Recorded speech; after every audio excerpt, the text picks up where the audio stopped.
I've worked retail for a pretty long time now. Pretty much all that time has been spent in a mall.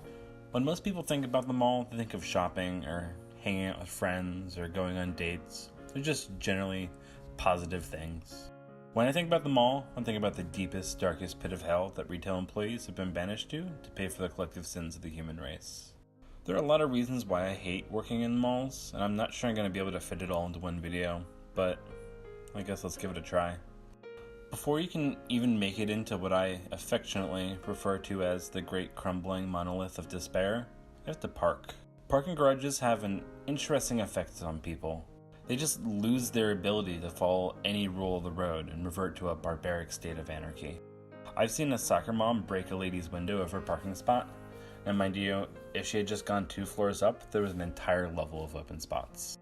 People will sit with their blinkers on holding up traffic for minutes just waiting for someone to load their car up when another spot was available just a few steps away.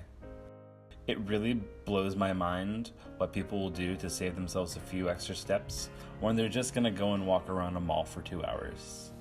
It's an oddly fitting allegory for life, if you ask me.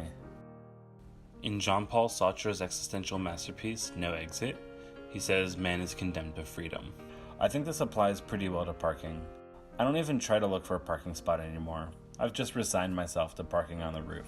And doing so takes a giant weight off of my anxiety. I never have to worry about finding a space. I don't have to worry about someone adding another scratch to my 17-year-old car. And best of all, I don't have to interact with people. It's just me and the other retail employees up there quietly accepting our existence. Once inside the walls of the Palace of Sorrow, you've got to actually get to your job. During the holiday season, this means navigating through hordes of frantic shoppers who have been whipped up into a capitalistic feeding frenzy. I wear sunglasses and headphones just so that people won't bother me. My job doesn't even let us wear our uniforms out of the store because they know that people will bombard us, asking us questions. If you see an employee outside of their store, they aren't working. Just please leave them alone. I don't know what it is about the labyrinth of tears, but it seems to make people lose their situational awareness entirely. Large groups walking together is the bane of my existence. They will take up an entire hallway walking at a snail's pace. Let me make something clear. I have a half-hour lunch break. If I don't have time to pack a lunch, I'm just gonna have to eat in the food court. And every minute is precious, and the last thing I want to do is spend 15 minutes stuck behind some family of 20 who decided it would be fun to treat them all like a lazy river. If you're ordering food in the food court, know exactly what you want when you get to the counter, or just get to the back of the line. Some people act like they just discovered the giant neon menu the moment they make it to the register. The consumptionist gulag I work for has trouble keeping its escalators working properly. Sometimes when one breaks down, it means a pretty big detour for me. It's not uncommon for me to only have 5 minutes to actually eat on my 30-minute break. Sometimes I don't even have time to eat. I'll have to sneak bites of food in between customers. Customers are really interesting because they exist in a quantum state where they simultaneously don't want to be bothered at all, but also want your complete undivided attention. When greeted, a customer's superposition collapses, but they can flip states at random, sometimes even mid-sentence. All of you out there who feel like yelling at an employee, let me explain a couple things to you. 1, yelling isn't going to get you what you want. In fact, when a customer is super calm and nice and actually decent to me, I'm actually pretty likely to go the extra mile and bend some rules.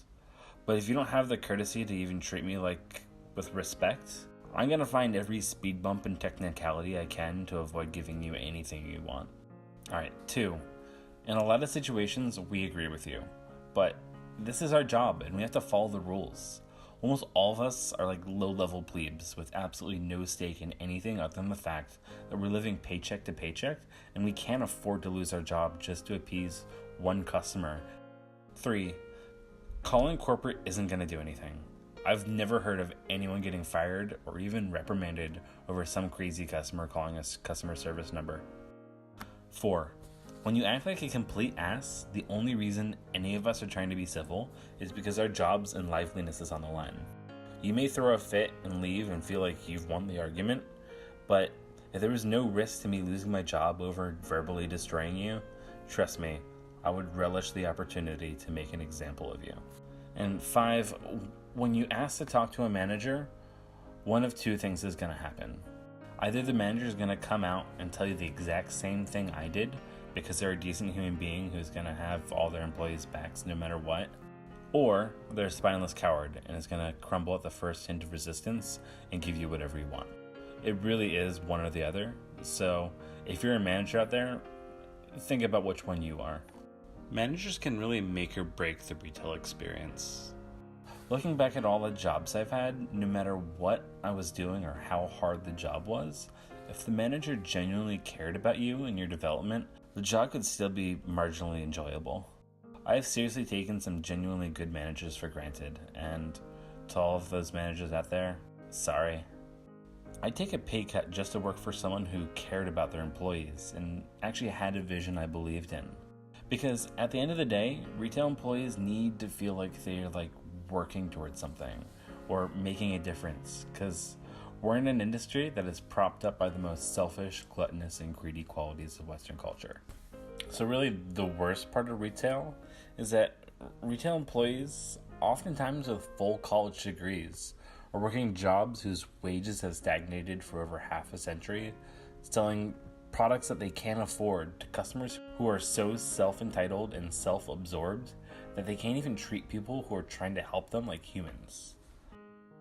So when you're a baby boomer and you're throwing a fit because you aren't allowed to return an item that you've used and owned for 4 months because the customer's always right, and you're calling the millennial cashier narcissistic because they're trying to mask their existential dread and overwhelming anxiety created by the financial and economic and political and environmental hellscape that your generation has created by posting pictures of fucking avocado on toast, I can't help but find the situation at least a tad bit ironic.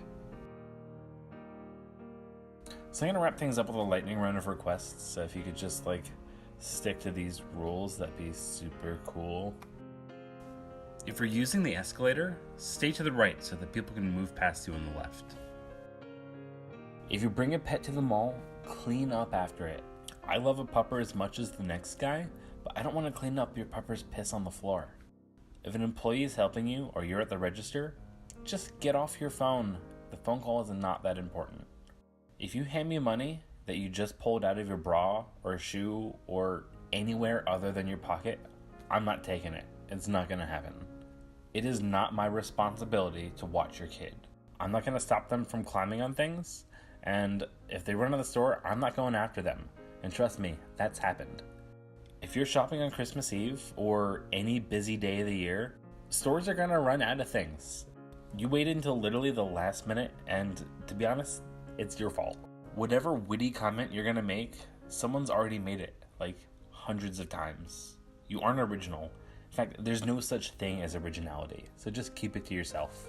If you bring food into a store, clean up your mess. The last thing I want to do is clean up all the ice cream or whatever that you left all over the store and all the products I'm trying to sell. You are not entitled to anything. The world does not owe you anything. The only thing the world will ever give you is death, and everything else you have to earn. So be happy with your one sample. And finally, if you shop on Thanksgiving, you're a piece of shit.